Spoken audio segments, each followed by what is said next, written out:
ओम अज्ञानतिमिरान्धस्य ज्ञानाञ्जनशलाकया चक्षुरुन्मीलितं येन तस्मै श्रीगुरवे नमः। नमो ओम विष्णुपादाय कृष्णप्रेष्ठाय भूतले श्रीमते भक्तिवेदान्तस्वामिनिति नामिने। नमस्ते सरस्वते देवे गौरवाणी प्रचारिणे निर्विशेष शून्यवादी पाश्चात्य देशतारिणे। जय श्री कृष्ण चैतन्य प्रभो नित्यानंद, श्री अद्वैत गदाधर श्रीवासादि गौर भक्तवृंद। हरे कृष्ण कृष्ण कृष्ण हरे हरे, हरे राम राम राम हरे हरे। आप सब उत्साही भक्तजनों को मेरा सादर प्रणति अर्पण। और ये कहते कहते आज के इस सत्र में वाक पुष्पांजलि के अर्पण के लिए हम यहाँ उपस्थित हैं। आप सबके आशीर्वाद के अभिलाषी हैं। यदि सही सही समय पर सही शब्दों के प्रयोग से सही भाव की यदि प्रस्तुति हो सके तो आप सबके कर्णेंद्रियों को, आपके हृदय को आह्लाद होगा। और इसी को उद्देश्य मानकर, इसी को लक्ष्य मानकर, वैष्णव सेवा को ही उद्देश्य मानकर आज हरि चर्चा करने का हम यहाँ साहस करेंगे। जो भी गलती त्रुटियां हो जाए सारग्रही भाव से, जैसे हंस प्रकृति होती है, आप दुग्धपान करके जल रूपी त्रुटि को आप छोड़ दें और जो भी सार भाव है उसी को आप ग्रहण कीजिएगा। हम प्रयास करेंगे कि आचार्य प्रदत्त परंपरागत जो प्रामाणिक सिद्धांत है इसी की प्रस्तुति हो सके। इसी को हम आप सबके समक्ष अर्पण करें। तो आप सब यदि हमें आशीर्वाद दें तो हम आज का सत्र प्रारंभ कर सकते हैं। वाञ्छा कल्पतरुभ्यश्च कृपा सिंधुभ्य एव च पतितानां पावनेभ्यो वैष्णवेभ्यो नमो नमः। कृति होती है, आप दुग्ध पान करके जल रूपी त्रुटि को आप छोड़ दें और जो भी सार भाव है उसी को फिर कृष्ण संदर्भ में ये स्थापित किया प्रमाण के साथ कि कृष्ण ही भगवान है। और केवल भगवान नहीं, सभी रूपों के स्रोत हैं। तो श्रीमद् जीव गोस्वामी ने बड़े सुंदर व्याख्या करते हुए, सभी प्रमाण को संकलित करते हुए एक ही स्थान में यह स्थापित किया कि एते चाम से कला पुंसम कृष्णस्तु भगवान स्वयं, कि कृष्ण भगवान है, उनका नाम नित्य है, उनका धाम नित्य है, उनके संबंधी सब नित्य हैं। और उनका द्विभुजा वाला रूप, श्याम सुंदर वाला रूप, यही सभी रूपों के लिए उद्गम स्थान है, स्रोत है। बहुत सुंदर तरह से जीव गोस्वामी पाद ने प्रस्तुत की। तो उसी का एक अंश आज हम प्रस्तुत करने का प्रयास करेंगे। श्रीमद् जीव गोस्वामी पाद ने उसी कृष्ण संदर्भ के मानो उत्तरार्ध में, सेकेंड हाफ में, यह स्थापित किया कि भगवान वास्तविक नंद और यशोदा के ही सुपुत्र हैं। देवकी और वसुदेव के पुत्र हैं, परंतु मथुरा द्वारका में, और वो भी आविर्भूत पुत्र हैं, जन्मे वाले पुत्र नहीं है। मथुरा के कारागृह में देवकी और वसुदेव ने जिन रूप को देखा, वो चतुर्भुजी महाविष्णु का दर्शन किया, शंख चक्र गदा पद्मधर महाविष्णु का दर्शन किया, जो मानो कृष्ण रूप में परिवर्तित हुए। और उसी कृष्ण को सुपुत्र रूप में वसुदेव महाराज ने यमुना पार कराया। तो अधिकांश सनातनी हिंदू समाज में यदि पूछा जाए कि कृष्ण के माता पिता कौन है, आश्चर्य बात नहीं होगी, 50 से अधिक प्रतिशत नहीं जानेंगे।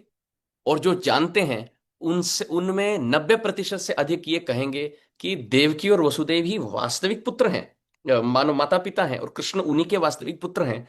और यशोदा और नंद बाबा केवल देखभाली के लिए माता पिता बने, पड़ोसी हैं, वास्तविक माता पिता नहीं है। जिस प्रकार पिता के भाई ही चाचा हैं और चाचा पिता समान है, इसको बड़े पापा छोटे पापा ऐसे कहते हैं, तो हैं पापा परंतु बड़े पापा, वास्तविक पापा नहीं। तो उसी प्रकार भारत भूमि में किन्हीं को पूछा जाए कि कौन पिता है तो कहेंगे वसुदेव, और कौन माता है तो कहेंगे देवकी। श्रीमद जीव गोस्वामी चरण ने कहा कि ये सत्य है परंतु अर्ध सत्य है। अर्ध सत्य, अर्ध सत्य इसलिए है क्योंकि मथुरा और द्वारका नित्य धाम है, शाश्वत धाम में, कृष्ण लोक में मथुरा विभाग भी है, द्वारका विभाग भी है। जिस प्रकार कोई सरकार में भिन्न भिन्न विभाग होती है, उसी प्रकार इस भव संसार में जो भी धाम का दर्शन होता है, जैसे अयोध्या धाम है, वो वृंदावन धाम है, मथुरा धाम है, द्वारका धाम है। ये केवल इस भूमंडल पर प्रकाश नहीं है, ये भूमंडल पर एक भौम प्रकाश है। वास्तविक धाम तो उस जगत का है, स्रोत तो उस जगत का है। यहां का वृंदावन भौम वृंदावन है, और वहां का वृंदावन गोलोक वृंदावन है। यहां की मथुरा मंडल, द्वारका मंडल भौम मथुरा है, मानो भूमि देवी पर अवतरित धाम, परंतु स्रोत धाम तो वहां है। और दोनों अभिन्न है वैसे, परंतु कहने का तात्पर्य यह है, मथुरा और द्वारका में कृष्ण के लिए माता पिता देवकी और वसुदेव है नित्य। परंतु ब्रजमंडल में यदि आप ब्रज भाव का अनुसरण करना चाहते हैं, यदि नित्य ब्रजवासी बनने की इच्छा है, तो ब्रज में नंद और यशोदा ही माता पिता है। और ऐसे नहीं के लिए केवल देखभाली के लिए माता पिता हैं, और मानो चाचा जैसे माता पिता हैं, पड़ोसी वाले माता पिता हैं ना, वास्तविक माता पिता तो नंद और यशोदा हैं। श्रीमद जीव गोस्वामी चरण ने गोपाल चंपू नामक ग्रंथ में यह भी स्थापित किया कि भगवान के दो जन्म हुए। मानो एक जन्म हुआ वृंदावन में, और एक आविर्भाव हुआ मथुरा मंडल में। मथुरा के कारागृह में जो भगवान का प्रकाश हुआ, ये आविर्भूत रूप है, ये आविर्भाव है। आविर्भाव मानो प्रकटीकरण, प्रकाश, टू अपीयर। जिस प्रकार हम ये नहीं कहेंगे कि सूर्य का जन्म होता है, हम ये कहेंगे सूर्य का उदय होता है, उदित हुआ सूर्य। It always exist, he simply appears. उसी प्रकार भगवान सदा सर्वदा व्याप्त हैं और विद्यमान है, विराजमान है, केवल उनका प्रकटीकरण होता है मथुरा में। ही जस्ट अपीयर्स, उदय। परंतु ब्रजमंडल में यह सत्य नहीं। ब्रजमंडल में कृष्ण वास्तविक यशोदा रानी के गर्भ में प्रवेश करते हैं, गर्भस्थ अवस्था में शिशु रूप में यशोदा नंदन बाल गोपाल प्रवेश करते हैं। इतना तक कहा गया कि यशोदा रानी के लिए जब मैया यशोदा लाला को धर रही थी, तब माखन मिश्री पाने की इच्छा, बड़ी लालसा गाढ़ हुई चित्त में।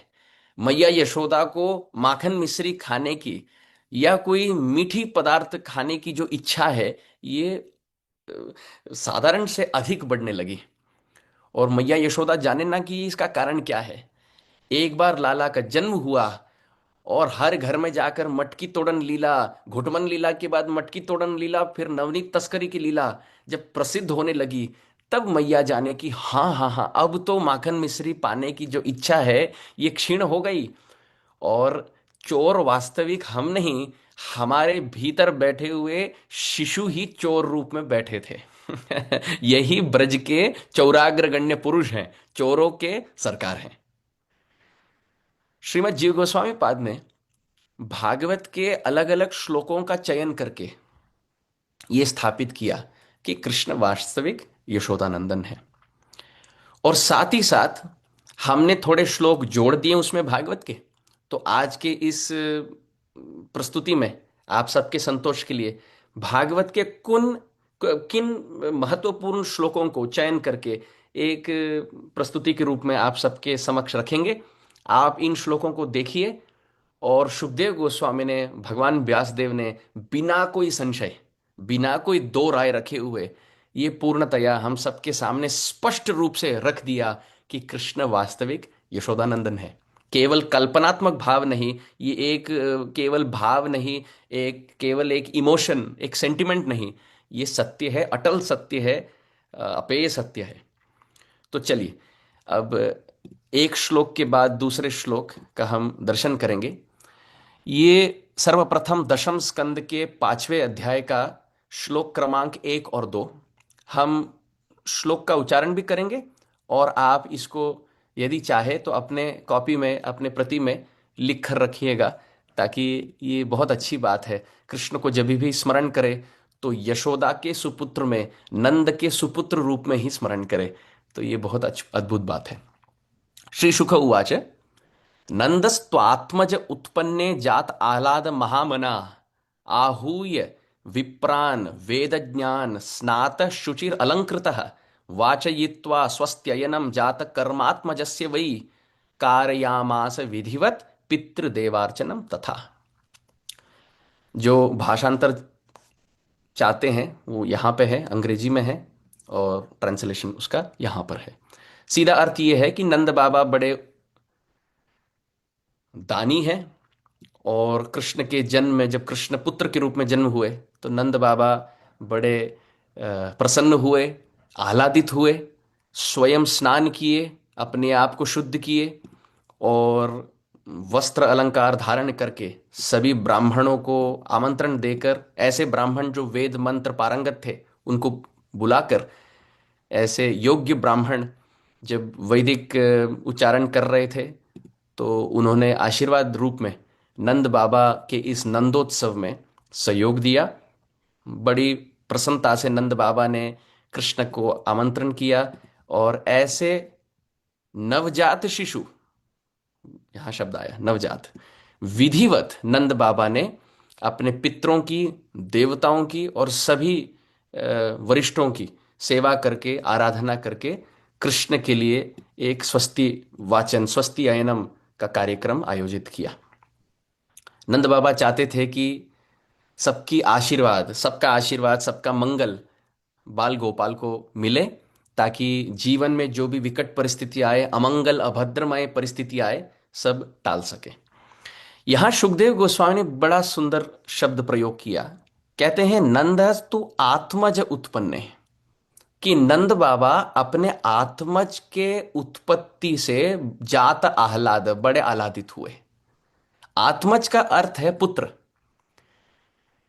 आत्मा का अर्थ है आत्मा, अथवा कई संदर्भों में परमात्मा। कई संदर्भों में आत्मा शब्द का अर्थ मन या देह भी लिया जाता है, और इस संदर्भ में देह है।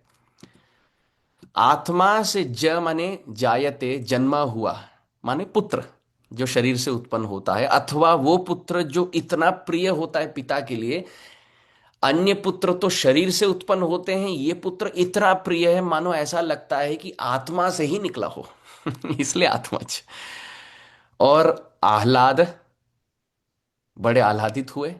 और जात शब्द आया, प्रकट शब्द नहीं आया। जात शब्द का अर्थ है जन्म। आत्मज का जन्म हुआ नंद बाबा से, ये कृष्ण है। फिर दूसरे श्लोक में भी देखिए, जात जन्म हुआ किनका, यहां शब्द छिपा है आत्मज। दो श्लोकों में, ये दशम स्कंद का 5वें अध्याय का श्लोक 1 और 2, दोनों श्लोक में ये वर्णन हुआ कि आत्मज बाल गोपाल जन्म लिए पुत्र रूप में नंद बाबा से, और नंद बाबा आह्लादित हुए और कर्मानुष्ठान किए। यहां पे शिला विश्वनाथ चक्रवर्ती ठाकुर ने बड़ी सुंदर व्याख्या की इस शब्द तू पर। ये शब्द तू पर, यदि ये तू शब्द निकाला जाए, विश्वनाथ चक्रवर्ती लिखते हैं, तो श्लोक फिर भी छंद भंग नहीं होगा। नंद आत्मज उत्पन्ने, श्लोक ठीक रहेगा। परंतु यहां तुकार लगाकर श्रीमद जीव गोस्वामी, श्रीमद विश्वनाथ चक्रवर्ती ठाकुर ने व्याख्या की कि देवकी और वसुदेव, तू का अर्थ क्या है, परंतु, किंतु, जो हिंदी में कहते हैं चेंज ऑफ टॉपिक। बट, जो इंग्लिश में कहते हैं बट, उसको संस्कृत में कहा गया तू, किंतु, परंतु। श्री विश्वनाथ चक्रवर्ती ठाकुर कहते हैं भगवान आविर्भूत हुए, प्रकट हुए देवकी और वसुदेव के लिए, और देवकी और वसुदेव कोई जात संस्कार कर नहीं पाए, परंतु वो तू के लिए यहां तुकार का कितना बड़ा योगदान है श्लोक में। विश्वनाथ चक्रवर्ती ठाकुर कहते हैं परंतु कृष्ण आत्मज रूप में जन्म लिए नंद बाबा से ले, इसलिए नंद बाबा बहुत सुंदर नंदोत्सव जात कर्म संस्कार कर पाए। तो बहुत बहुत अच्छा प्रमाण है कि कृष्ण वास्तविक नंद के पुत्र हैं। नंद को आनंद भयो जय कन्हैया लाल की, इसलिए कृष्ण नंद नंदन है। इसलिए जय राधा माधव कुंज बिहारी, गोपी जन वल्लभ गिरिवरधारी, यशोदा नंदन ब्रज जन रंजन यामुना तीरवनचारी। कृष्ण यशोदा के पुत्र हैं। ये हुआ 5वें अध्याय में। अब अगले अध्याय में, 6वें अध्याय में पुनः ये बात स्थापित हुई। श्री शुक उवाच, ये दशम स्कंद के 6वें अध्याय का 30वां श्लोक है, 10:6:30। संदर्भ ऐसा है यहां पे कि पूतना देवी का आगमन हुआ, और पूतना देवी ने अपना लीला रचाया, और ठाकुर ने केवल सेवा ही ग्रहण नहीं की, पूतना देवी का प्राण भी हर लिया, क्योंकि ये हरि है। सर्वम अमंगलम हरे। जो भी अमंगल है वो ठाकुर हर लेते हैं। जिनका जीवन ही अमंगल पर चला हो, पूरा जीवन अमंगल है, तो ठाकुर क्या कर लेते हैं? प्राण हर लेते हैं, क्योंकि प्राण पूर्णतया अमंगल है। तो उसके बाद, उस पूतना उद्धार के बाद का श्लोक है ये। तो मानो संदर्भ मैं इसलिए स्थापित कर रहा हूं ताकि श्लोक को हम समझ पाए लीला अनुसार। पहला जो प्रमाण देखा ये जातकर्म नंदोत्सव का संदर्भ है। अब पूतना उद्धार, पूतना मोक्ष के बाद ठाकुर को, छोटे बाल गोपाल को गोमूत्रेण स्नापयित्वा पुनर्गोरजसार्भकम, सुखदेव गोस्वामी कहते हैं, गोबर के द्वादश तिलक, मानो ठाकुर की इतने सुकोमल छोटे शरीर में सभी मातृ स्नेह गोपियों ने कामधेनु सुरभि गाय के गोबर से द्वादश तिलक धारण किया। केशव नारायण माधव गोविंद विष्णु मधुसूदन त्रिविक्रम वामन श्रीधर ऋषिकेश पद्मनाभ दामोदर, इन श्लोकों का उच्चारण करके और अन्य नामों का उच्चारण करके रक्षा की। इस पर श्री हरिसूरी जी ने बड़ी सुंदर व्याख्या की। हे प्रभो, यदि आपका नाम आपकी रक्षा कर सकता है, तो क्या आपका नाम हमारी रक्षा नहीं करेगा? यदि राम अवतार में आपका नाम सीता देवी की रक्षा कर सकता है, आपका नाम विभीषण का रक्षा कर सकता है, आपका नाम हनुमान जी के जलते हुए पूछ की परिस्थिति में हनुमान जी की रक्षा कर सकता है, आप स्वयं की रक्षा कर सकता है, आपका नाम इतना सर्व समर्थशाली नाम है, तो क्या आपका नाम बद्ध जीवों को माया रूपी पूतना के दुग्धपान विषयी प्रहार से क्या रक्षा नहीं कर सकता? सामर्थ नहीं है? बिल्कुल सामर्थ्य है। इसलिए द्वादश तिलक गोबर का लगाकर गोमूत्र न स्नापयित्वा, वत्स के बछड़ों के मूत्र से भगवान का स्नान किया, तिलक धारण किया, और गौ माता के पूंछ से ही मानो परिक्रमा लगाकर, नजर हटाकर सभी अमंगल दूर करके ठाकुर जी की रक्षा की। ऐसे बहुत सुंदर लीला हुई। उसके बाद कहा गया, सुखदेव गोस्वामी उसके बाद कहते हैं ये श्लोक, कहते हैं श्री शुक उवाच इति प्रणयबद्धा भी गोपी भी कृत रक्षणम पाययित्वा स्तनम माता सन्निवेशयत आत्मजम। देखिए सुखदेव गोस्वामी कैसे कहते हैं, जो मातृ स्नेही वात्सल्यमयी गोपियां थी, गोपी भी शब्द आया, ये बहुवचन में है, मानो कई गोपियां वहां थी, और उनके लिए विशेषण आया प्रणयबद्धा भी, जो कृष्ण के लिए प्रणय, प्रणय मानो वात्सल्य प्रेम से बद्ध थे। They were bound by ropes of loving motherly affection for Krishna. ऐसी गोपियों ने क्या किया? कृत रक्षणम, उन्होंने कृष्ण की रक्षा की। परंतु ये सब करने के बाद मैया यशोदा सोची, रक्षा तक तो ठीक है, परंतु स्वास्थ्य ठीक है कि नहीं ये कैसे जाने? लाला यदि, चलो विष तो नहीं फैला, परंतु हो सकता है कि पूतना के नख धर के लीला से, क्योंकि पूतना की बड़ी बड़ी नाखून थी, तो उस धरने के कारण अथवा दांत के प्रहार के कारण हो सकता है मृत्यु नहीं आई, परंतु स्वास्थ्य बिगड़ गया, ये संभव है। इसलिए रक्षा के बाद भी मैया यशोदा ने क्या किया? पाययित्वा स्तनम माता, मैया ने लाला को अपने वक्षस्थल में रखकर अपने स्तन के दूध को पिलाया, और यदि बच्चा स्वस्थ है तो माँ का दूध फटाफट पी लेगा, और यदि माँ का दूध पिएगा तो ये भी कह सकते हैं कि बच्चा स्वस्थ हो जाएगा। तो दोनों बातों को बताने के लिए अन्य गोपी, प्रणय बद्धा भी गोपी भी, अन्य गोपियों ने जो प्रेम पाश में बंद थे, इन्होंने कृत रक्षणम, इन्होंने लाला की रक्षा की। परंतु मैया ने क्या किया? अपने स्तन को पाययित्वा, पा धातु पालने में होता है, पा धातु और पीने पीने में भी होता है, तो यहां पालन भी हो रहा है और पीने में भी अर्थ है। प्रमुख अर्थ तो पाययित्वा का है पिलाना। अपने स्तन के दूध को माता ने पिलाया। अच्छा, माता शब्द आया, और माता के साथ साथ शब्द आया आत्मजम।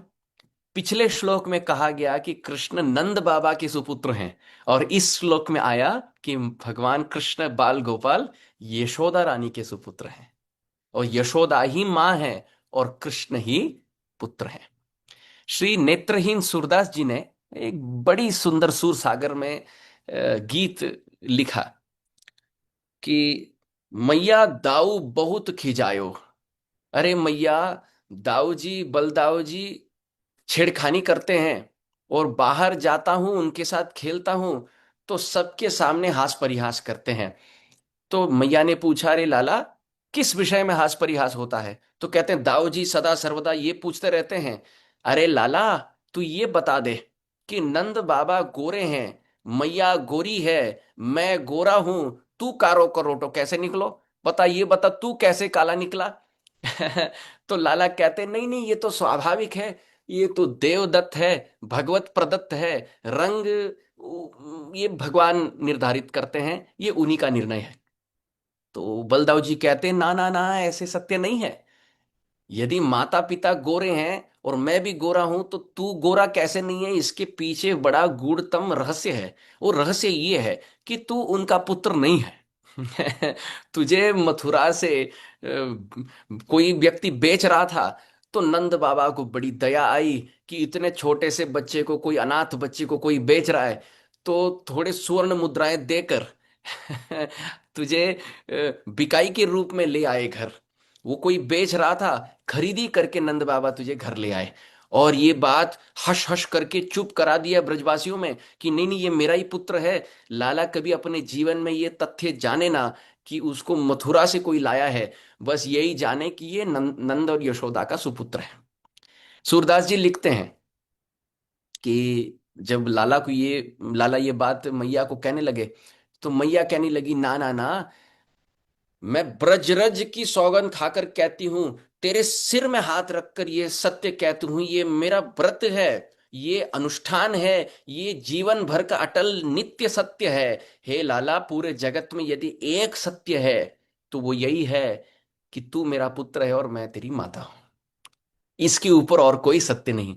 ऐसे सूरदास जी लिखते हैं, जो सुख सूर अमर मुनि दुर्लभ, सो सुख नंद भामिनी पावे। जो सुख देवताओं को दुर्लभ है, वो नंद भामिनी यशोदा रानी वो सुख को पा रही है। हरि पालन को झुलावे जसोदा, हरि पालन को झुलावे। लाला को छोटे से पलने में रखकर मैया यशोदा झुलाती थी, छोटे से क्रेडल में रखकर हरि पालन को झुलावे। और कई बार लाला को झुलाते झुलाते अ, हलरावे झुलरावे मलरावे, जोई जोई कछु गावे। मैया यशोदा हाथ फैलाती थी लाला के ऊपर, और कई बार आलिंगन चुंबन करती थी, कई बार गुदगुली की क्रीड़ा करती थी, चरण के नीचे हाथ धरती थी, कई बार पेट में हाथ रख देती थी, कई बार मुंह खोलकर दांत गिनती थी, बहुत सुंदर गीत गाती थी। ये इसलिए करती थी ताकि लाला सो जाए, परंतु लाला सोते नहीं थे, क्योंकि ये भक्तिमय प्रेममय लीला में इतना आनंद है, अब नेत्र मूंद कर कौन सोए? सोने की यदि लीला हो मैया, मैं तो वैकुंठ में योग निद्रा में चतुर्भुजी महाविष्णु के रूप में बहुत सोकर आया हूं। अब ब्रज में सोने के लिए नहीं, आपके गोद में जग कर खेलने के लिए मैं आया हूं। तो मैया तो निद्रा देवी को गाली देती थी, अरे काहे को तू ना आए निंदरिया? अरे निद्रा देवी, तू काहे को नहीं आती? तो को कान्हा बुलावे, देखो कान्हा बुला रहे तुझे, जल्दी आ जाओ। और यदि भगवान की मां आदेश दे तो निद्रा देवी दुस्साहस नहीं करेगी व्यतिक्रमण का, तो आ गई। और जो भी आता है, प्रभु आर्थ बंधु हैं, जो भी आश्रय ग्रहण करने के लिए आते हैं तो तत्क्षण भगवान आश्रय प्रदान कर देते हैं। तो भगवान ने निद्रा देवी को आसन दे दिया। आसन कौन? उन्हीं के पलकन। यदि भगवान के नेत्र बहुत सुंदर कमल हैं, अंबुज हैं, तो उन्हीं के पलकन पंखुड़ियां हैं। तो इसी पंखुड़ी में भ्रमर रूपी निद्रा देवी को स्थान दे दिया, और स्थान दे दिया तो पलखन लग गई और लाला को निद्रा आ गई। मैया यशोदा देखे कि लाला अब सोने लगे, तो अब गाने की गति धीमी हो गई, और केवल ऐसे इशारों में बात करने लगी मैया अन्य गोपियों से। लाला गहरी नींद में सो रहे हैं, कई बार सोते सोते ओठ भड़काने लगे, जैसे बच्चे इस जगत में करते हैं। ये नहीं कि लाला बच्चों की तरह कर रहे हैं, जैसे लाला करते हैं वैसे बच्चे अनुकरण कर रहे हैं। इस जगत में भी देखते हैं बच्चे सो रहे हैं, कभी आंख फड़काते हैं, कभी होठ फड़काते हैं। तो लाला ये सब लीला करते हैं, ऐसे नेत्रहीन सूरदास जी लिखे हैं। और करने के बाद फिर लाला कहते हैं, नाना इसमें उतना आनंद नहीं जितना मैया यदि गीत गावे उसमें अधिक आनंद है। तो जग जाते हैं, रोने लगते हैं, और पुनः मैया स्तनपान कराती है और परिरंभन करती है, आलिंगन करती है, चुंबन करती है। और पुनः कृत्वा चुचकारम मिश्रम बहुल विलसितम स्माययंतो हसंती, जीव गोस्वामी पाद ने लिखा कि कृत्वा चुचकार मिश्रम, मैया गुदगुदी करके चुचकार करती है। चुचकार का अर्थ है बच्चे को, जैसे माँ खेलती है बच्चे के साथ, तो उसको संस्कृत में शब्द है चूचकार।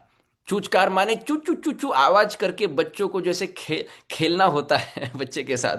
तो जीव गोस्वामी चरण ने लिखा कृत्वा चूचकार मिश्रम बहुल विलसितम, कहीं खिलौने दे दिए, कहीं गीत गा दिए, कहीं कहानी सुना दी, ये बहुल विलसितम।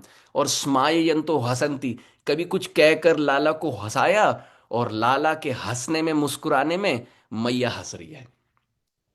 तो ये सब ये श्लोक में बात मिश्रित है। इसलिए पाययित्वा स्तनम माता संन्यवेशयत आत्मजम, अपने ही आत्मज को, अपने ही सुपूत को माता स्तनपान करा के रक्षा की।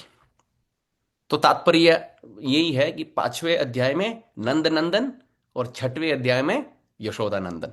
चलिए अब 8वें अध्याय में तो बहुत सुंदर सुंदर प्रमाण है। ये गर्गाचार्य द्वारा नामकरण संस्कार है, तो इसका भी एक पृष्ठभूमि प्रस्तुत करें, फिर श्लोक देखते हैं। बड़े सुंदर प्रमाण है। पृष्ठभूमि ऐसी है कि गर्गाचार्य को वसुदेव महाराज मथुरा से वृंदावन गोकुल महावन की ओर प्रस्थान कराते हैं, और कहते हैं कि वसुदेव महाराज कहते हैं कि मेरा पुत्र वहां गोकुल में है, नंद बाबा के घर में है। और एक विधि है कि ब्राह्मण का नामकरण 30 दिन में, और क्षत्रिय वैश्य और शूद्र का विशेष करके 100 दिन के अंदर, 3 महीने के अंदर नामकरण हो जाना चाहिए। तो वसुदेव महाराज वहां से गिन रहे हैं, तो 90 दिन हो गए, 99 दिन हो गए, अभी 100वें दिन पर गर्गाचार्य को भेज दिए, बोले आज कैसे भी करके आप गोकुल महावन जाके मेरे लाला का नामकरण करा दो।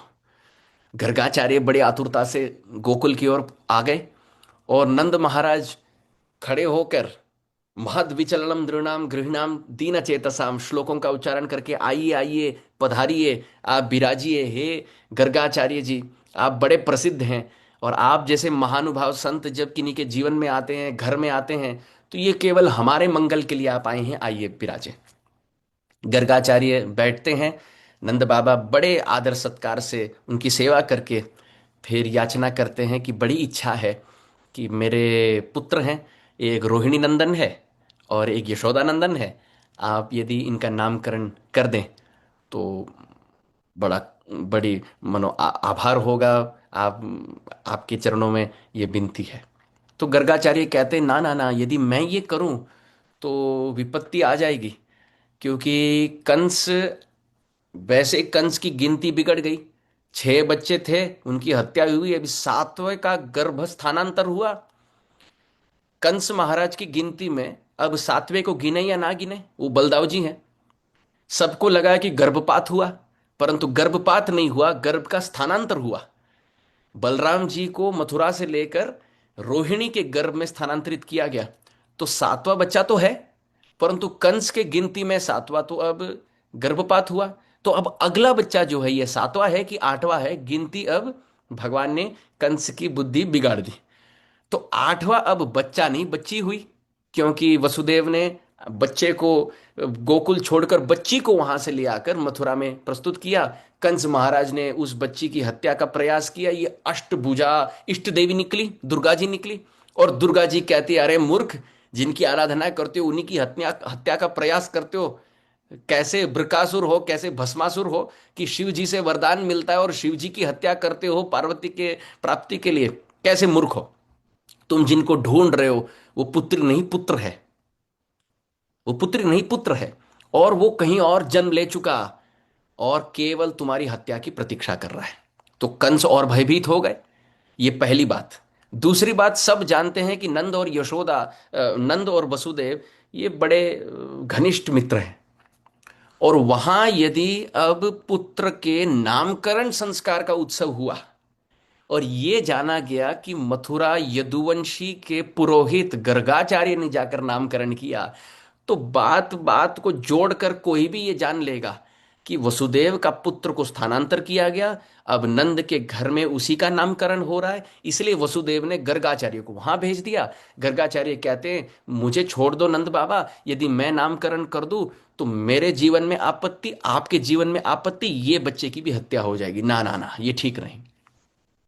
नंद बाबा कहते हैं, ना ना, आप तो आए हैं, नामकरण तो अवश्य आप ही के हाथ होगा। आप ज्योतिष शास्त्र पारंगत है, सर्व वेद वेदांत निपुण है और शुद्ध वैष्णव है, आपकी ख्याति हर दिशा में फैली है। यदि आप ना करें तो फिर कौन करे? आप जैसे विधि बताएं हम कर लेंगे, छिप छिप के कर लेंगे, किन्हीं को आमंत्रण नहीं देंगे, यशोदा और रोहिणी को भी घर में रख देंगे। केवल आप, मैं और दो पुत्र, वो भी गौशाला में कर देंगे, कोई ना देखे, आपकी भी चुप मेरी भी चुप, दोनों बच्चे तो चुप है ही। वो कुछ नहीं जानेंगे कि नामकरण हो रहा है उनका। वो भला किनको जाके कहेंगे कि गर्गाचार्य ने आकर नामकरण किया? तो ये चुपचाप कर देंगे। तो गर्गाचार्य उस संदर्भ में देखिए कैसे कहते हैं। ये अध्याय वो पृष्ठभूमि के साथ है। गर्गाचार्य 7वें श्लोक में कहते हैं, अरे नंद बाबा, यदु नाम अहम आचार्य ख्यातश्च भुवि सर्वदा।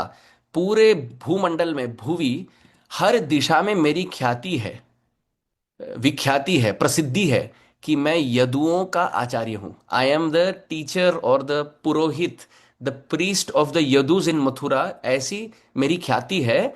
यदि सुतम मया संस्कृतम ते, शब्द देखिए कैसे है, ध्यान से आप सुनिए, एकाग्रचित्त होकर, बड़ा आनंद है भागवत पढ़ने में।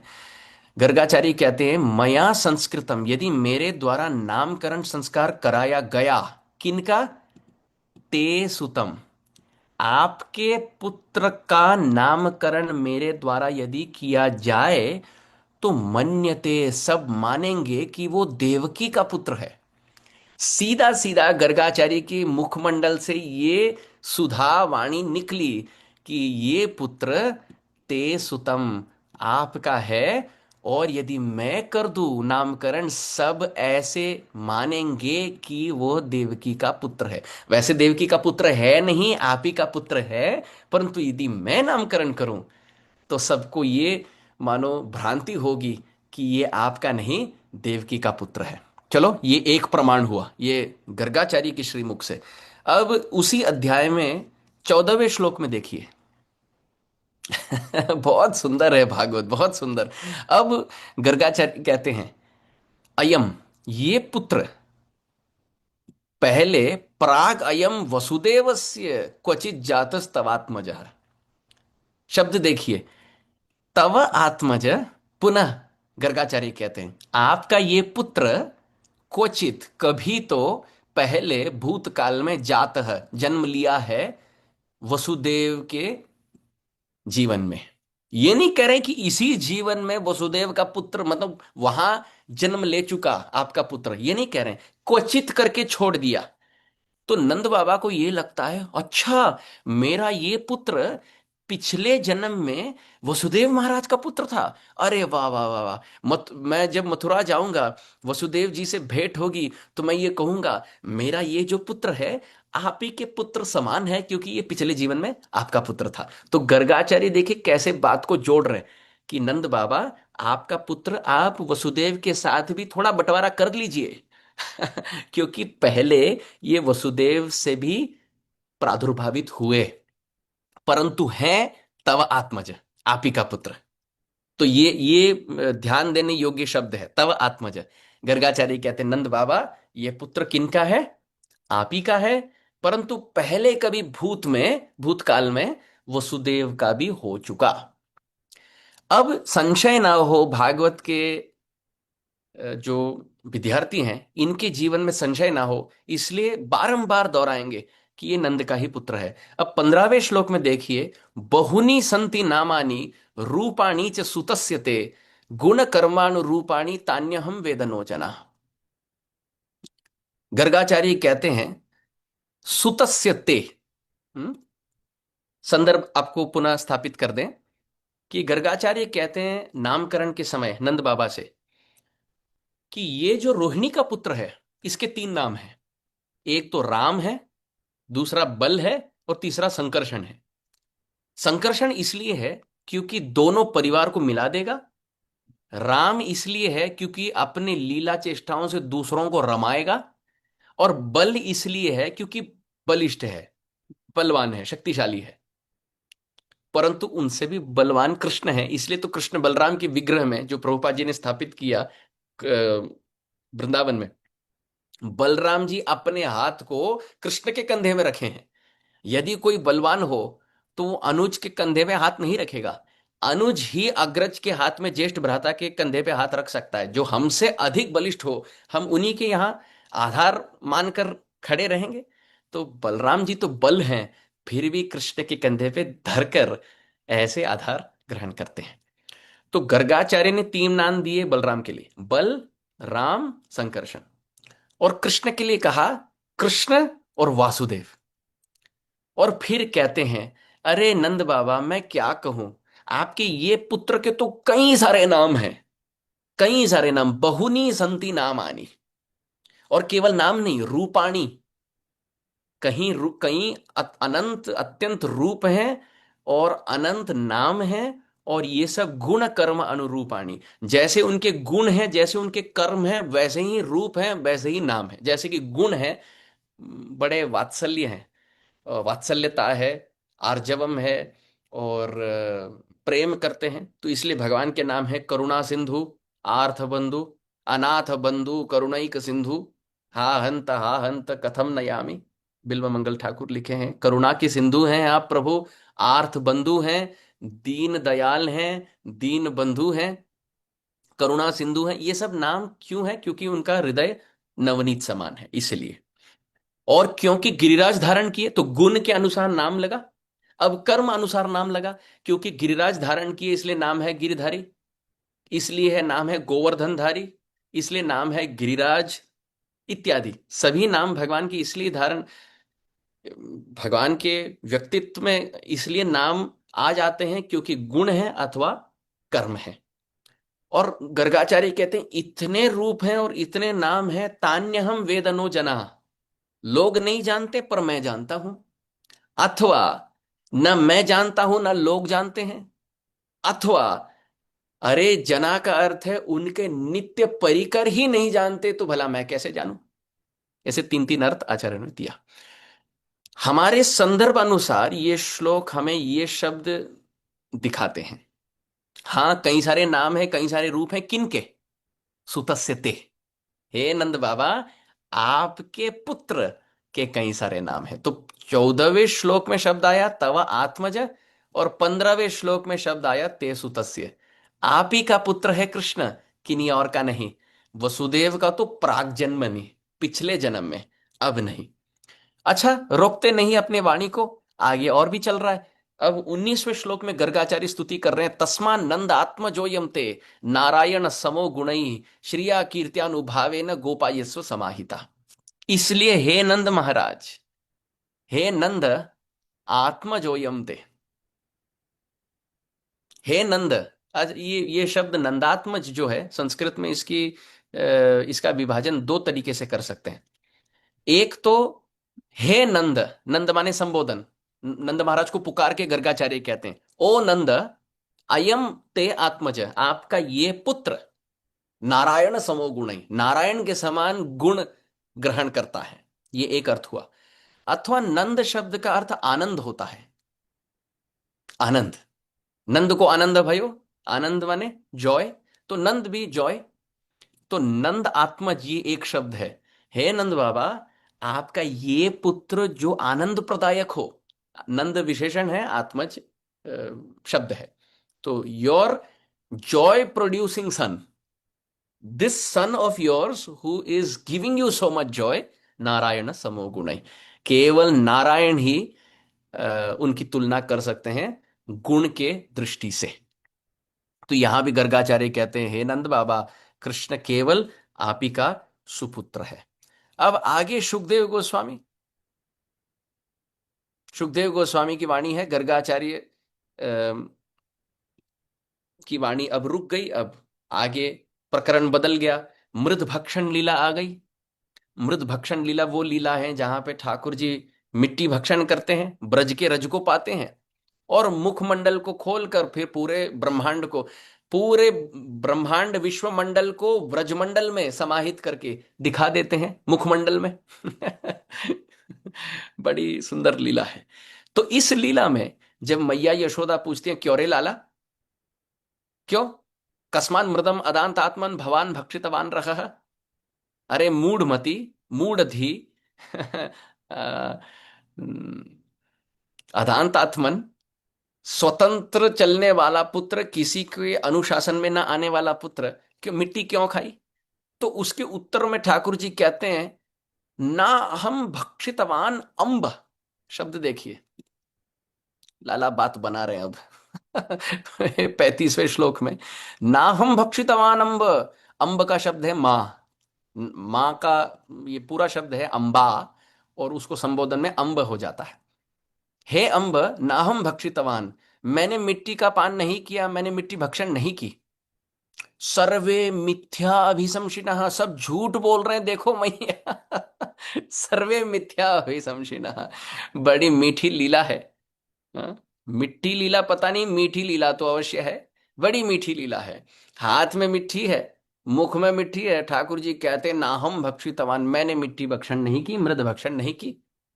अरे, वदंती तावका ये थे, सब बोल रहे हैं, सभी बच्चे कह रहे हैं, बलराम जी कह रहे हैं, रामाद्या गोपदार का सब कह रहे हैं, निवेदन सब निवेदन कर रहे हैं कि मैया आप देख लो, एक बार लाला के मुख में देख लो, मिट्टी बहुत लबालब भरी है। हमने देखा, रहस्यमय स्थान में बैठकर दोनों हाथों से मिट्टी पा रहा था।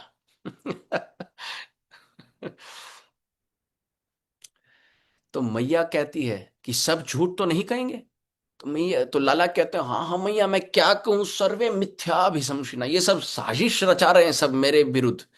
मैं हमेशा क्रीड़ा में खेल लेता हूं इनके साथ और मैं जीत जाता हूं। सब द्वेष करते हैं मेरे से, सब चाहते हैं कि आपके हाथों मेरा ताड़न भर्त्सन हो और आप कान मरोड़े, यही बस इनकी इच्छा है। दिन भर यही समाधि लगाई रहती है इनके मन में कि कैसे आज कैसे बात को तोड़ मोड़ कर प्रस्तुत करे, ताकि बच्चा बाल गोपाल नंद दुलाल कृष्ण को मैया डांटे फटकारे, बस यही इनका उद्देश्य है। सर्वे मिथ्या अभिशंसिना।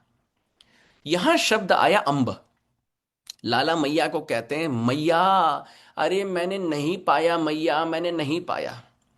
हमारे आचार्य ने बड़ी सुंदर व्याख्या की इस अंब शब्द पे, कि लाला ये कहने का प्रयास कर रहे हैं, अरे मैया,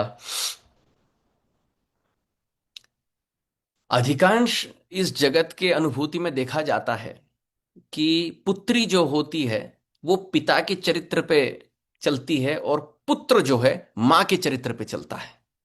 ये 100% हर परिवार में सत्य नहीं होगा, पर अधिकांश देखा जाता है कि माँ का दुलार, माँ की आसक्ति अधिक पुत्र में होती है, और पिता की आसक्ति पुत्री में होती है, और चरित्र भी उस अनुसार चलता है। तो माँ कहकर संबोधन ये है कि मैया, मैं तो आपके शरीर से बना हूं, आपके प्रेम का ही मूर्ति हूं, आप ही का स्तनपान करके आप ही के वात्सल्य दूध से पोषित हूं। यदि मैं चोर हूं, ये गुण आप में होने चाहिए, पर आप तो चोर हैं नहीं, इसलिए भला ये चोरी की गलत आदत मुझ में आ नहीं सकती। मैया बात मानो, ये नहीं जानते इस तथ्य को, मैं आप ही के शरीर का अंश हूं, आप चोर नहीं हैं तो मैं चोर हो नहीं सकता। अथवा दूसरा अर्थ ये है, अरे मैया, ये सब तो मुझे 3 साल से जानते हैं, मैं तो 3 बरस का हूं, ये तो केवल 3 साल से जानते हैं, पर आप तो मुझे 3 साल 9 महीने से जानती हैं। आपने 9 महीने में मुझे गर्भ में वास दिया, आपने मुझे मेरी रक्षा की मैया, आपने मेरे लिए प्रार्थना की। हमारा और आपका संबंध कितना घनिष्ठ है, कितना निकटतम है, बाहर वाले कहाँ से प्रमाण हुए मैया। मैं तो आपके शरीर में वास किया हूँ, मैं आपको इतने अच्छे से जानता हूँ, आप इतने अच्छे से मुझे जानती हैं।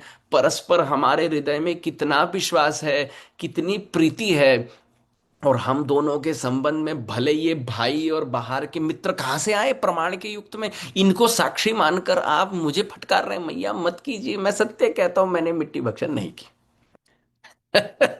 ये बात बताने के लिए शब्द प्रयोग हुआ, ना हम भक्षितवान अंब। तो यहां भी वही संदर्भ चल रहा है कि कृष्ण यशोदा नंदन है। चलिए अब आगे देखिए। जब मैया यशोदा मुख में देखती है, देखिए क्या क्या देखती है मैया यशोदा। सा तत्र ददृशे विश्वम, पूरे विश्व को देखती है इतने छोटे मुंह में। इतने छोटे मुंह में, कई कई लोग कहते हैं कि ये संभव कैसे होता है कि लाला की इतने छोटे मुख में इतना पूरा विश्व। उसको एक विकृत प्रतिबिंब उदाहरण मैं देता हूं। हमारे इतने छोटे मुंह से इतनी वैष्णव अपराध और इतनी गाली और परनिंदा और चर्चा नहीं निकलती। अनादि काल से निकल रही है, मुंह तो इतना छोटा सा है। देखिए कितने लोगों की निंदा और कितना तिरस्कार मुख से निकलता है। अनादर कितने लोगों के लिए अपशब्द प्रयोग निकलता है, मुंह तो इतना सा है, पर मानो एक दूषित प्रदूषित नदी के समान दूसरों के लिए चर्चा निकलती है, पर चर्चा निकलती है। और एकदम सुंदर उदाहरण में देखो, शुद्ध वैष्णव का भी मुख इतना सा है, परंतु अनंत कथा की सुधा सरित नदियां प्रवाहित होती है इतने छोटे से मुंह में।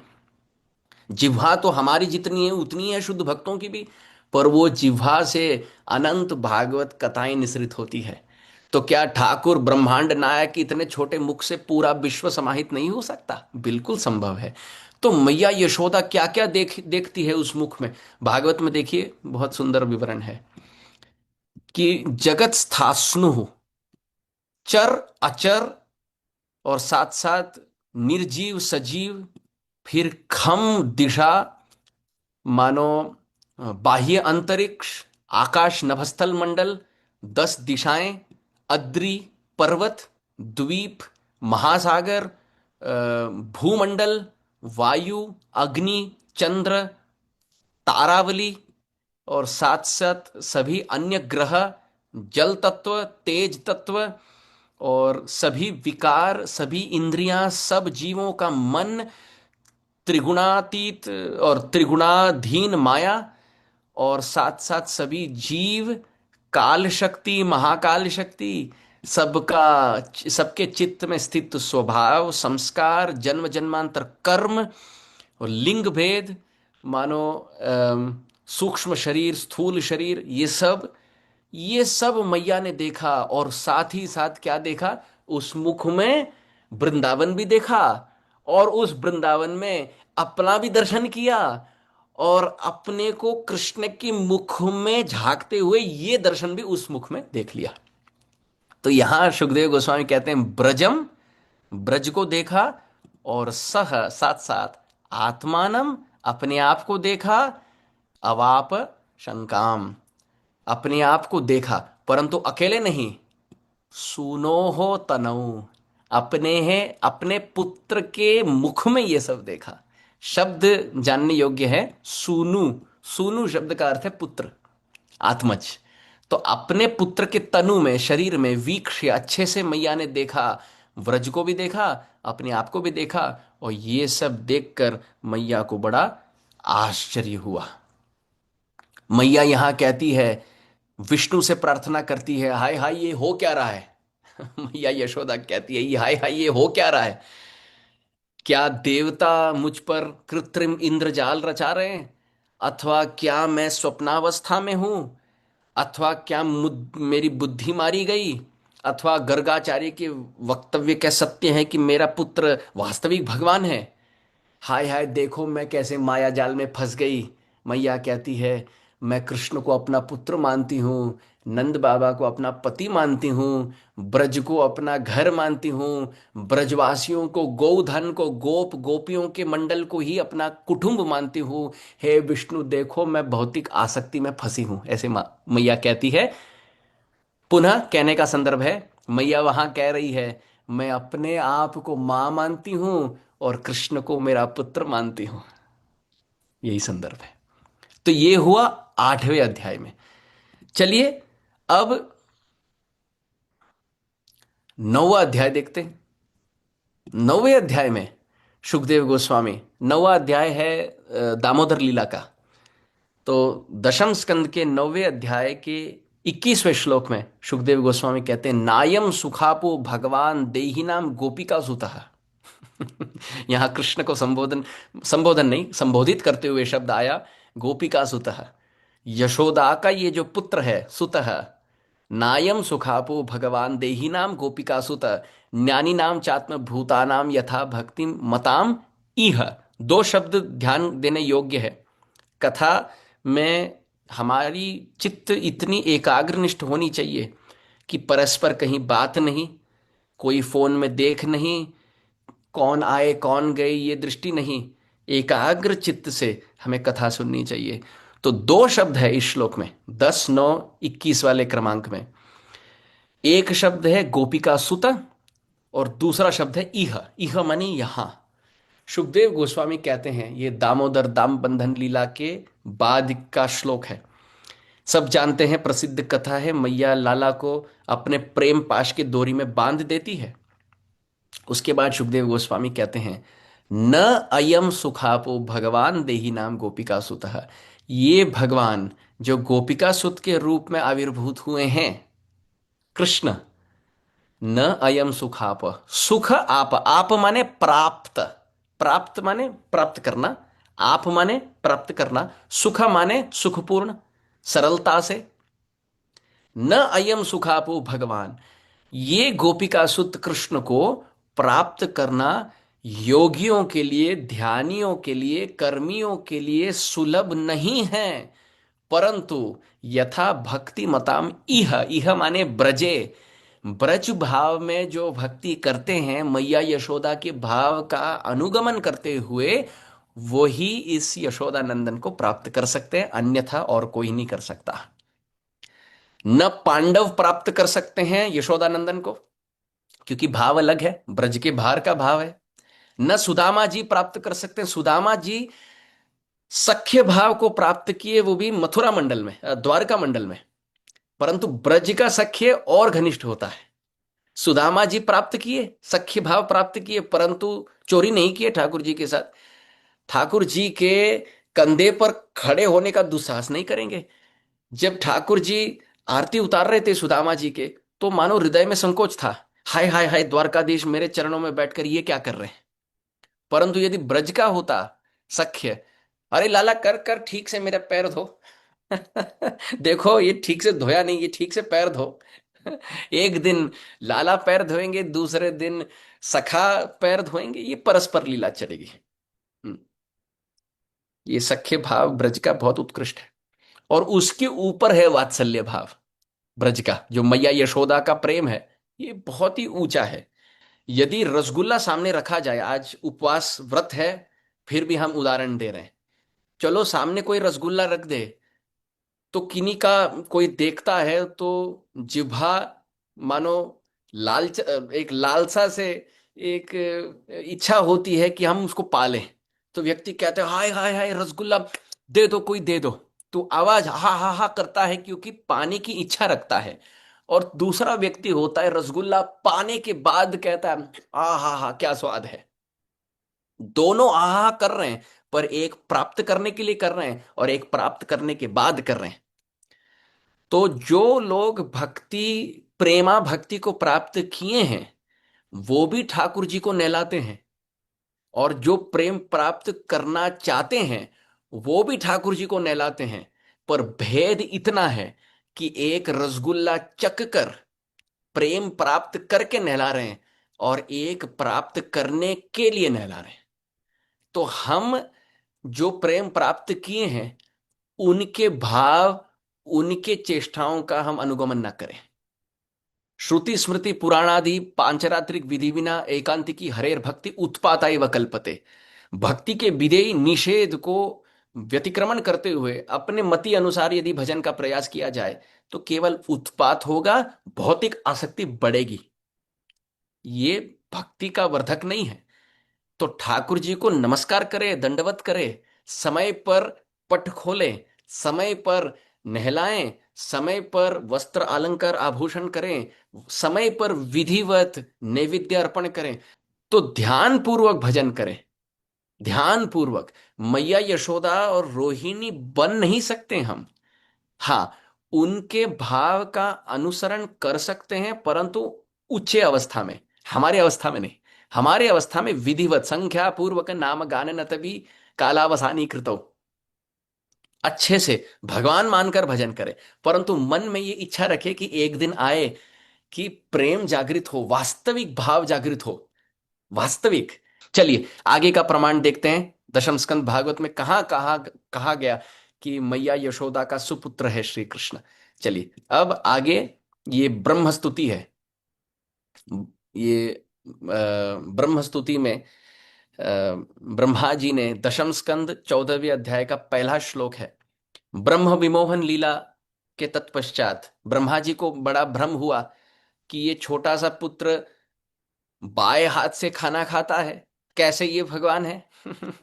जिन भगवान ने ब्रह्मा जी को प्रेरणा दी जगत सृष्टि के लिए, और मानो गोपाल मंत्र और काम गायत्री मंत्र से तप शब्द सुनाया, अपने बंसी वेणु वादन से कल रव से उनको शक्ति संचारित की, वही ब्रह्मा जी अब संशय कर रहे हैं कि वास्तविक कृष्ण भगवान है या नहीं।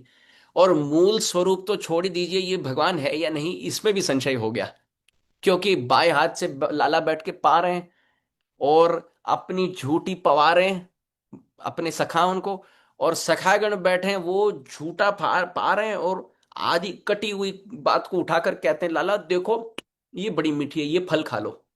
और लाला उन्हीं की झूठी पा रहे हैं, अपनी झूठी पवा रहे हैं, और सखागण की झूठी पा रहे हैं। ब्रह्मा जी अपने ऊपर नभस्थल में हंस पर आरूढ़ होकर, अपने वाहन पर आरूढ़ होकर वो देख रहे हैं कि ये भला विष्णु कैसे हो सकता है। वैकुंठपति विष्णु, सहस्र शीर्षा पुरुष, सहस्राक्ष सहस्रपाद, ऐश्वर्य मूर्तिमान स्वरूप, विधिवत सब कुछ पाते हैं। उनके चरणों में पादुका होती है और मुकुट होता है, अंगवस्त्र होता है। आसन ग्रहण किए बिना ठाकुर कुछ शब्द नहीं कहते हैं, वो यहां रज पे बैठे हैं, रज पे लौट रहे हैं, पोट रहे हैं, और पैर में पादुका नहीं, और कोई विधि नहीं, कोई मंत्र नहीं, कोई अनुष्ठान नहीं, कोई जप नहीं, कुछ नहीं, और थाली भी नहीं, पत्तल से उठाकर ब्रज के वृक्षों के पत्र से पा रहे हैं। और प्रत्यक्ष ऐसे जो सामने बैठे हैं उनके मुख से पा रहे हैं। कोई छाछ तो मुख भरी हो, यहां से लेकर मुंह से पा रहे हैं। मुंह में छाछ भरी है लाला की, तो मधुमंगल दोनों हाथ से मुक्का मार के उसी छाछ के महाप्रसाद को अपने मुख में पा रहे हैं। ऐसी हास परिहास वाली सख्य लीला चल रही है। ब्रह्मा जी के चारों मतियां, चारों मुख मानो हड़बड़ाने, अब सोच रहे हैं ये कैसे भगवान है। जब पता चल गया कि ये मेरा विमोहन है प्रभु, आप ही स्वयं भगवान हो, तो स्तुति की है 14वें अध्याय में। पूरा अध्याय केवल ब्रह्म स्तुति है। तो पहले श्लोक में देखिए कैसी सुंदर अद्वितीय स्तुति है। कहते हैं नौमीड्यते ब्रभपुषे तड़िदंबराय, गुंजावतांस परिपिच्छल सन्मुखाय, वन्य सृजे कवलवेत्र विषाण वेणु, लक्ष्म श्रिये मृदुपदे पशुपांग जाय। कि हे प्रभो, आप नौमी, मैं आपको नमन करता हूं। आई बाउ डाउन टू यू। आप कौन है? ईड्य, ईड्य माने पूजनीय। आप हमारे लिए आराध्य हैं, इसलिए मैं नमन करता हूं आपको। और आपका शरीर कैसा है? अभ्रवपु। अभ्रवपु माने आप घनश्याम रूप में हैं, बादल के रूप में हैं। और तड़ित अंबराय, आपकी धोती मानो विद्युत के समान है। आपकी धोती मानो लाइटनिंग के समान है, विद्युत शक्ति के समान।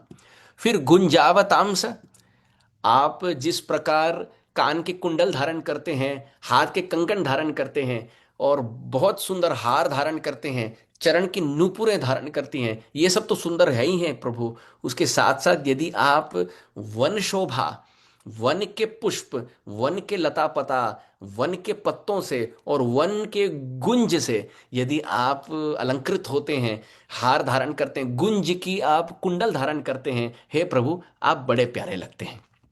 और परिपिच्छ लसन मुखाय, परिपिच्छ का अर्थ है आप अपने फेटा में जो मोर पंख धारण करते हैं, ये बड़ी प्यारी है। और लसन मुखाय, और आपका मुख मानो चंद्र मुख है।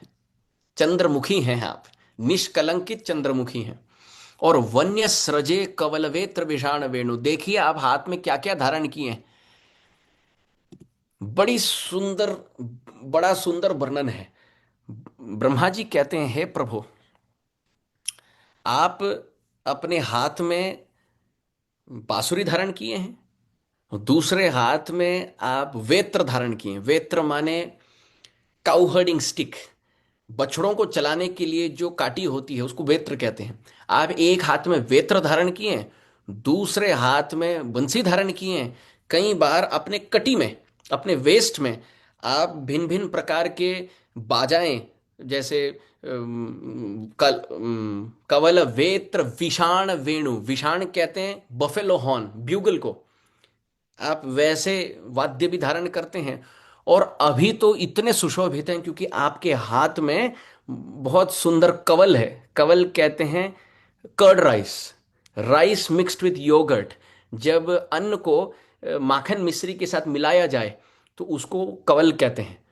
श्री हरिसूरी जी ने बड़ी सुंदर व्याख्या की कि भगवान का कर कमल को आश्रय कहा गया, और इस कवल को संस्कृत में अन्न को भक्त भी कहा गया।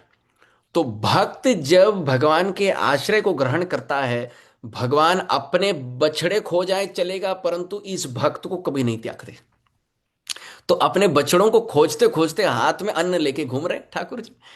तो हरिसूरी जी ने ये व्याख्या की कि जब आश्रय ग्रहण करने वाले भक्त आ जाते हैं, प्रभु अपने जीवन में विपत्ति देख लेंगे परंतु उस भक्त का परित्याग कभी नहीं करेंगे।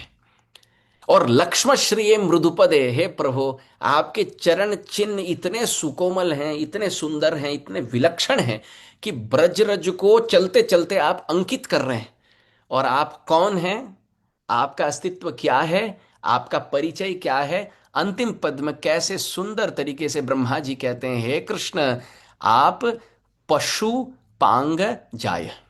ये सब चतुर्थी में लगा है क्योंकि यहाँ पे नवमी है, नम योगे चतुर्थी, तो अंबराय मुखाय इत्यादि, और यहाँ पशुपांगजाय मानो नमः की तरह, जैसे कृष्णाय नमः होता है, गोविंदाय नमः, उसी प्रकार पशुपांगजाय नमः। तो पशुपांगज ये भगवान का नाम है, ये भगवान का नाम है। क्यों? पशु कहते हैं बछड़ों को, और प कहते हैं पालक को। कौन है? नंद बाबा। तो पशुओं के पालक कौन है? पशुप कौन है? नंद बाबा। और उनके अंग मानो शरीर से जन्मा हुआ कौन है? कृष्ण। तो ब्रह्मा जी क्या कह रहे हैं, आप कौन हैं? माने जन्म लेते हैं कहां से? अंग से। किनके पालक के? किनके? बछड़ों के। बछड़ों के पालक नंद बाबा के शरीर से उत्पन्न जन्मे हुए कृष्ण, हे प्रभु, आप ही भगवान हैं, हम आपके चरण आश्रित हैं, ऐसे ब्रह्मा जी कह रहे हैं। तो गर्गाचारी की वाणी, सुखदेव गोस्वामी की वाणी, ब्रह्मा जी की वाणी, ये सब सत्य है। इसलिए 5वें अध्याय में, 6वें अध्याय में, 8वें अध्याय में, 9वें अध्याय में, अब 14वें अध्याय में, दशम स्कंद में ऐसे अनगिनत प्रमाण हैं। समय का अभाव हो रहा है, इसलिए हम एक दो और प्रमाण देकर वाणी को यहीं विराम देंगे। आगे बड़ी सुंदर बात है। अब ब्रजांगनाएं, गोपियां कहती है, ये गोपी गीत दशम स्कंद के 31वें अध्याय का पहला श्लोक है। श्री गोपी ऊचु, गोपियों ने कहा, हे कृष्ण, जयति तेधिकम जन्मना ब्रज, श्रयत इंदिरा शश्वदत्र ही, दयित दृश्यताम दीक्षुतावकाश, त्वयि धृतासवस ताम विचिन्वते। इसकी व्याख्या काफी समय लग जाएगा, परंतु केवल संदर्भ अनुसार गोपियां कहती है, हे कृष्ण, ते जन्मना, आपके जन्म से, व्रज अधिकम जयति, व्रज अधिक जय जयकार को प्राप्त हुआ। इसका अर्थ क्या हुआ? वृंदावन धाम पहले से जय जयकार को प्राप्त है, परंतु आपके जन्म लेने से वृंदावन अति सुशोभित हुआ। यहां मथुरा नहीं कहा गया, यहां जयति तेदिकम जन्मना व्रज कहा गया। व्रज कहते हैं जहां उस वृंदावन का उस भाग जो वन है उसको वृंदावन कहा जाता है, और जहां ब्रजवासी वास करते हैं उसको व्रज कहा गया। तो हमारे ब्रजजनों के बीचों बीच है प्रभु आपका आविर्भाव, नहीं आपका जन्म हुआ, इसलिए ब्रजः अधिकम जयति। तो यहां वसुदेव और देवकी का उदाहरण नहीं, नंद और यशोदा का उदाहरण है, क्योंकि वो ही है ब्रजवासी। और गोपियां तो सत्य ही कहेंगी। ये संदर्भ है रास पंचाध्याय का, जहां रास क्रीड़ा से प्रभु अंतर्ध्यान हो जाते हैं। और शतकोटि गोपी, 100 करोड़ गोपी, शतकोटि गोपी, 100 करोड़ गोपी जमुना के तट पर रुदन करते करते इति गोप्य प्रगायंत पलपंत प्रलपंत्यश्च चित्रधा रुरुधु सुस्वरम राजन कृष्ण दर्शन लालसा। रोते रोते गाते गाते पुकार रही है कृष्ण के लिए, कृष्ण दर्शन लालायित है गोपियां गा रही है कि ते जन्मना, हे कृष्ण आपके ब्रज में जन्म लेने से ब्रज अधिकम जयति, पहले से अधिक जय जयकार को प्राप्त हुआ, अथवा मथुरा से अधिक जय जयकार को प्राप्त हुआ, क्योंकि वहां तो आपका आविर्भाव हुआ, बाल्य लीला नहीं हुई, परंतु यहां आपका आविर्भाव भी हुआ और आपकी बाल लीला दर्शन का सौभाग्य ब्रजजन को मिला, इसलिए मथुरा के संदर्भ में अधिकम जयति। अथवा अथवा वैकुंठ के तुलना में ब्रज अधिकम जयति। क्यों? क्योंकि वहां बाल्य लीला नहीं है, जन्म लीला प्रादुर्भाव लीला भी नहीं है। मथुरा में प्रादुर्भाव लीला है, वैकुंठ में प्रादुर्भाव लीला भी नहीं है। वहां प्रादुर्भाव लीला नहीं है, वात्सल्य लीला नहीं है। मथुरा में प्रादुर्भाव लीला है परंतु वात्सल्य लीला नहीं है। और वृंदावन में जन्म लीला भी है, रेंगने की लीला भी, घुटमन लीला भी है, झूठ बोलने की लीला भी है, माखन तस्करी की लीला भी है, शकट भंजन की लीला भी है, चोरी की लीला भी है। इसलिए वैकुंठ से अधिक मथुरा और मथुरा से अधिक वृंदावन, हे कृष्ण अधिकम जयति, वृंदावन आपके जन्म से अधिक शोभा को प्राप्त हुआ। दूसरा पद है श्रयत इंदिरा शश्वदत्र ही, बहुत सुंदर, बहुत ही सुंदर। श्रयत इंदिरा शब्द है श्रयते, श्रयते माने आश्रयते, आश्रय ग्रहण किया, किसने? इंदिरा ने। अब इंदिरा कौन है? इंदिरा है लक्ष्मी देवी। श्रयत इंदिरा शश्वत अत्र ही, अत्र माने यहां, ही माने खलु एतत् निश्चित ही। वैसे लक्ष्मी का एक नाम है चंचला। आप देखिए हम सबके जीवन में यदि एक नोट हो, वो नोट हमारे कभी पॉकेट में नहीं होता, हम कहीं रिक्शा वाले को देते हैं, वही रिक्शा वाला ठेला वाला को देता है, वही ठेला वाला कोई दूसरे सब्जी वाला को देगा, वो सब्जी वाला कहीं किन्हीं और को देगा। तो वो एक लक्ष्मी देवी चंचला, एक नोट चंचलित होती है। और कई बार ऐसे भी होता है, कई कई वर्षों के बाद वो नोट पलटकर हमारे पास आता है, क्योंकि हमारा नंबर लिखा होता है उस पर, तो हम जानते हैं कि हमारा नोट है।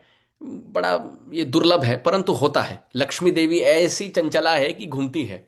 परंतु गोपियों ने कहा, हे कृष्ण आप विष्णु हो, भगवान हो, इसलिए सती शिरोमणि लक्ष्मी देवी जो अपने पति को कभी नहीं त्यागती, श्रयत इंदिरा शश्वदत्र ही, शश्वद उस चंचलायमान स्वरूप को छोड़कर अत्र ही लक्ष्मी ने इसी वृंदावन का आश्रय ग्रहण किया, क्योंकि उनके पति ने यहां वृंदावन को अधिक जय जय जयकार प्राप्त करा दिया। लक्ष्मी देवी यहां बेलवन में तपस्या कर रही है ताकि रास क्रीड़ा में प्रवेश हो सके। अथवा इंदिरा का अर्थ है मन की संतुष्टि, लक्ष्मी अंदर की संतुष्टि या बाहर की संतुष्टि, दोनों हो सकता है। बाहर का धन वर्धन अथवा अंदर की संतुष्टि। हे कृष्ण आपके जन्म से हुआ क्या? गाय और दूध देने लगी, दूध का दही फिर घी सब बनने लगा, कई सुंदर द्रव्य गव्य पदार्थ बनने लगे और हमारी धनराशि बढ़ गई। तो ऐसा लगता है कि बाहर की लक्ष्मी बढ़ गई, लक्ष्मी यहीं वास करती है। अथवा कृष्ण आपको देखकर हृदय का संतोष, हृदय की प्रसन्नता रूपी लक्ष्मी यहीं स्थापित हो गई। अब कछु नाथ ना चाहिए मोरी, अभी हम कुछ नहीं जानते, अब कुछ नहीं चाहते, स्वामीन कृतार्थोस्मि वरम न याचे। अथवा एक और अर्थ ये है कि हे प्रभु आप यहां जन्म लिए। इंदिरा का अर्थ है राधा रानी, तो श्रयत इंदिरा शश्वदत्र ही, राधा रानी को पाना दुर्लभम अति दुर्लभम, बहुत ही दुर्लभ है राधा रानी का चरण प्राप्त करना, ये बहुत ही दुर्लभ। केचित घोर कलि प्रभाव विजिता पाखंड मार्गे गता, केचित कर्मरता परेद्व कलिता ज्ञानाद्व विश्रांतया, केचित भक्ति विभूषिता सुविरला तत्रापि कृष्णोत्सुखा, श्री राधा पद दास्य रंपट रिधि केसंति रूपम विना। एक आचार्य चरण ने लिखा गौड़ी संप्रदाय में कि अधिकांश सब कलिकाल में पाखंडी हो जाते हैं या पाषंडी हो जाते हैं। पाषंडी माने जो नास्तिक है, जो वेद आस्था को नहीं जानते या नहीं मानते, वो पाषंडी। और पाखंडी कौन? वो जानते हैं पर अनुसरण नहीं करते, केवल जानते हैं पर अनुसरण नहीं करते। ये दो भाग हो गए। कलयुग में पाखंडी हो जाते हैं कोई, या पाषंडी हो जाते हैं, मानते नहीं अथवा जानते हैं पर मानते नहीं। और उनमें यदि कोई ज्ञानी बन जाए, कर्मी बन जाए, अरे बहुत ही बिरला। उसमें यदि कोई भक्ति करने लगे तो अत्यंत विरला। उसमें भी यदि कृष्ण भक्त बने तो अत्यंत विरला। और उन कृष्ण भक्तों में एक होता है जो राधा रानी के चरणाश्रित हो जाता है, राधा कृष्ण भक्ति करता है। ये दुर्लभम, अति दुर्लभम। ये बड़ी, ये विरला ही, कोई करोड़ों में, अरबों में, खरबों में एक शुद्ध राधा कृष्ण का भक्त मिलता है। तो यहां गोपियां कहती है, श्रयत इंदिरा शश्वदत्र ही, राधा रानी इंदिरा स्वयं ब्रज में जन्म ली है क्योंकि ठाकुर जी आप यहां जन्मे हो। आप इतने महान हैं कि आपके जन्म से वृंदावन का जय जयकार इसलिए हुआ क्योंकि आपके जन्म से राधा रानी आपके चरण से इतना प्रेम करती है कि आप जहां जन्म लिए वो भी वहां जन्म ली, और उनके जन्म से वृंदावन जय जयकार को प्राप्त हुआ। आपके जन्म से राधा रानी का जन्म, और राधा रानी के जन्म से ब्रज अधिकम जयति। उत्तम बात काव्य की दृष्टि से यह है कि ये गोपी गीत इंदिरा छंद में बद्ध है। तो गोपियों ने मानो गोपी गीत के प्रारंभ में छंद घोषित किया कि जयति ते धिकम जन्मना ब्रज श्रयत इंदिरा शश्वदत्र ही।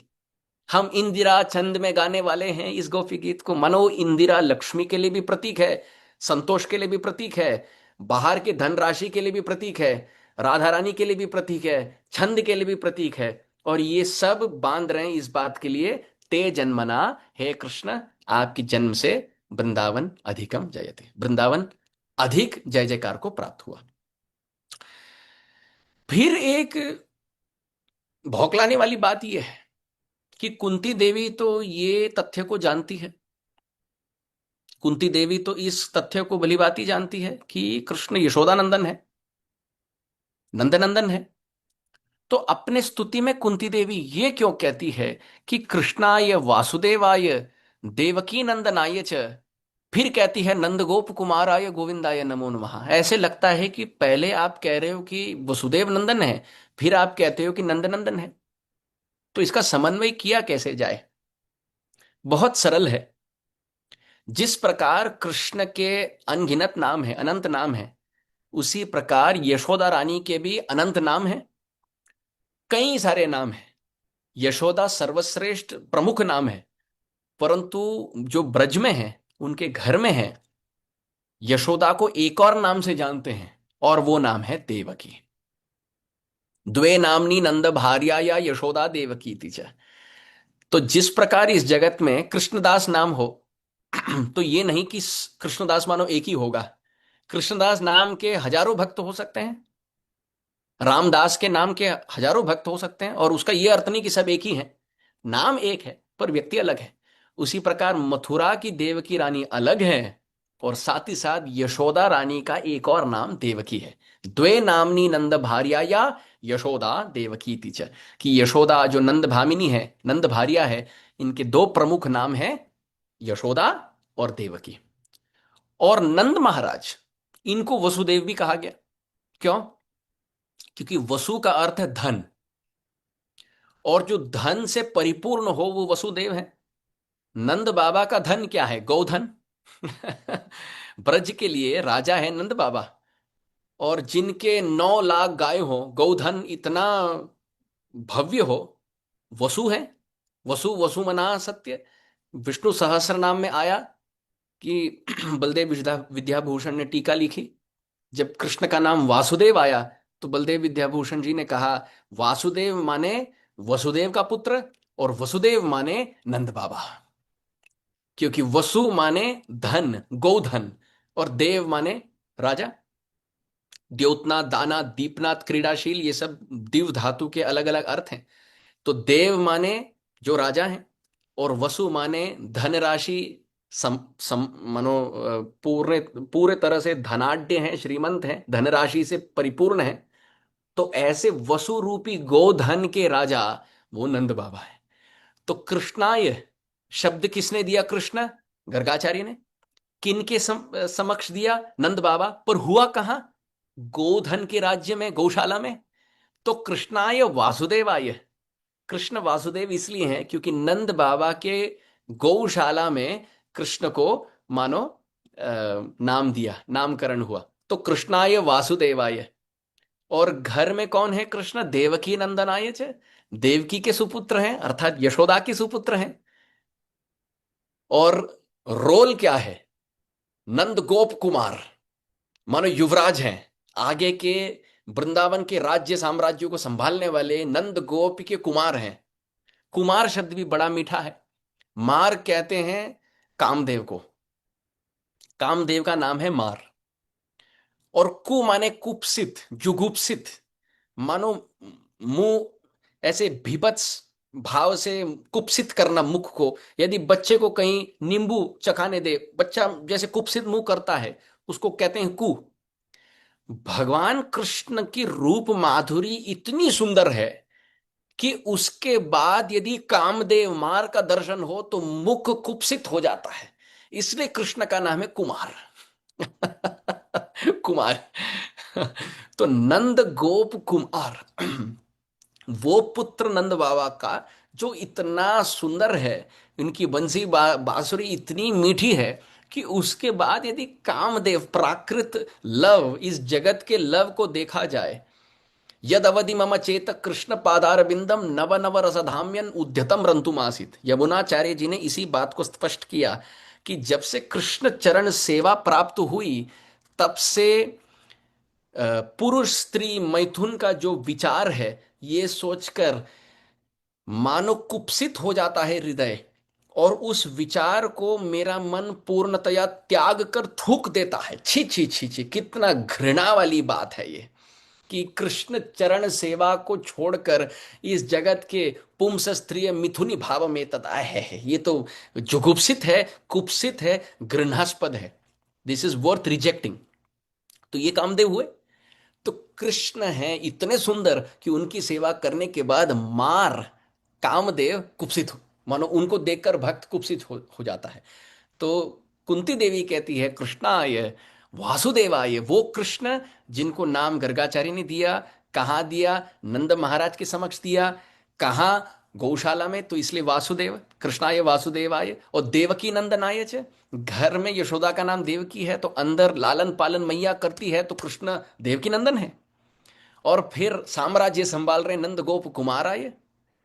और नित्य सेवा क्या है? गोविंदाय नमो नमः। गौचारण करते हैं, बछड़ा पालन करते हैं। गो शब्द का कई अर्थ है।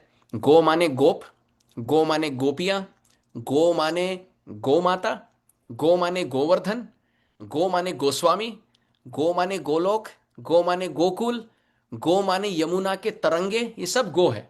गो माने शब्द, और पाल या बिंद माने रक्षा करना, आनंद प्रदान करना। क्योंकि वृंदावन में कृष्ण गोपों को, गोपियों को, गोस्वामियों को, गोकुल को, गोलोक को, गो माता को, गोवर्धन को और यमुना के तरंगों को उनकी रक्षा करते हैं और आनंद प्रदान करते हैं नित्य। इसलिए गोविंदाय नमो नमः। तो ये चित्त में धारण करें, ये हमेशा धारण करें चित्त में कि मथुरा और द्वारका में भले नंद और वसुदेव और देव की पिता माता रूप में है, परंतु नित्य गोलोक धाम में कृष्ण है तो नंदनंदन है, यशोदा नंदन है। इसलिए श्रुतिम अपरे स्मृतिम इतरे भारता मन्ये भजन्तु भवभीताः अहम इह नंदम वंदे यस्य आलिंदे परब्रह्म। रघुपति उपाध्याय ने ये बात कहकर श्री चैतन्य महाप्रभु को हृदय स्पर्शी कर दिया कि हे महाप्रभु, सब संप्रदाय, सभी वेद, सभी पुराण, सभी उपनिषद सभी भव प्रपंच से भीत भयभीत जीव कृष्ण की भले आराधना करे। हम आराधना करते हैं नंद और यशोदा के, जिनके उंगली धरकर भगवान चलना सीखे और जिनके प्रांगण में भगवान घुटमन चलना सीखे। ऐसे नंद भवन के स्वामी, ऐसे यशोदा कुंड यशोदा कूप की स्वामिनी नंद यशोदा, जिन्होंने इस जगत को कृतकृत्य किया। यशोदा नंदन बाल गोपाल को प्रकट करके इस जन्मोत्सव पर, इस जन्माष्टमी के उत्सव पर कृष्ण की स्तुति तो हुई, परंतु अपने माता और पिता के संबंध में। तो कृष्णम जन्म स्मरम चास्य प्रेष्ठ निज समीहितम तत्त कथा रतश्चासौ कुरियात वासम ब्रजे सदा। श्री भक्ति रसामृत सिंधु में श्री रूप गोस्वामी पाद ने वर्णन किया, जैसे स्मरण होगा वैसी प्राप्ति होगी। जाकी रही भावना जैसी प्रभु मुहूर्त देखी तिन तैसी, यादृशी भावना यस्य सिद्धिर भवति तादृशी। यम यम वापि स्मरण भावम त्यज्यतन्ते कलेवरम। जैसे स्मरण वो प्राप्ति। कुत्ते का स्मरण करो तो कुत्ते की योनि की प्राप्ति। हम यदि कृष्ण का स्मरण करें तो कृष्ण की प्राप्ति अवश्य होगी, पर हम कृष्ण भक्ति प्राप्त करना चाहते हैं। इसलिए श्रीमद् रूप गोस्वामी चरण ने कहा, केवल कृष्ण, केवल कृष्ण का स्मरण मत करो, कृष्ण का स्मरण करो अपने नित्य परिजनों के साथ, अपने नित्य पार्षदों के साथ, परिकरों के साथ।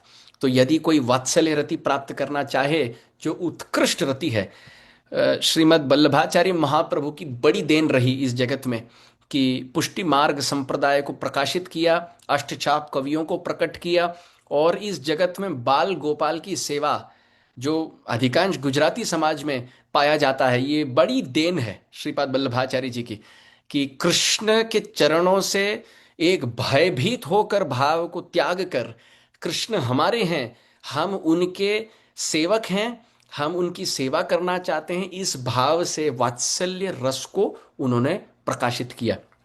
हमारे संप्रदाय में भी वात्सल्य रस उपासक रहे हैं।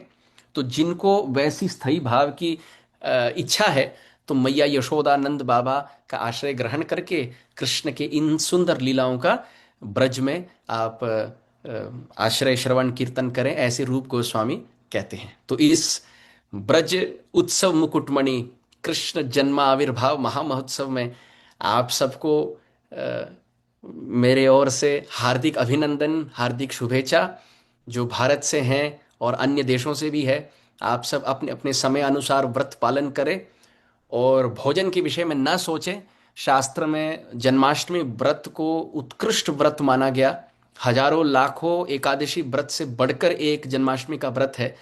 और खूब भजन करे, नाम को बिल्कुल ना छोड़े। इस पूरे संसार में यदि एक सहायक है जो केवल मुनाफा देगा, कभी घाटे का सौदा होगा ही नहीं, वो हरि नाम है।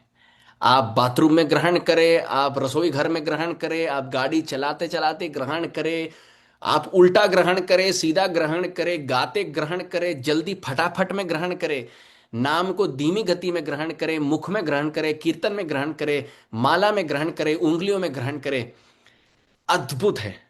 नाम लेखन कर सकते हैं, नाम उच्चारण कर सकते हैं।